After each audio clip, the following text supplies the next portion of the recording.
আসসালামু আলাইকুম রহমতুল্লাহ। আজকে সকালে হঠাৎ আমাদের দোলনাতে যখন একটু বসতে আসলাম, তখন দেখতেছি দোলনার সামনের যেই ফুলের টবে যে গাছটা ছিল, ওই গাছটা একবারে শুকাই গেছে। তো ভাবলাম ব্যাপার কি।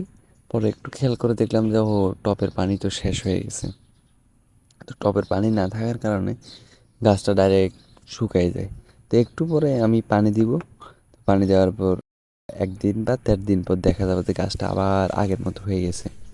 ওই জিনিসটাই আমি আপনাদের দেখাবো। এইটা এখন পানি দিয়েছি, 1 দিন ওয়েট করলে হবে, দেখবেন যে ডাইরেক্ট জিন্দা হয়ে যাবে গাছটা। আমার কাছে এই জিনিসটা খুব ভালো লাগে, যে একটা গাছ পানি দিলাম আর 1 দিন পর তার পুরো রূপই চেঞ্জ হয়ে গেছে।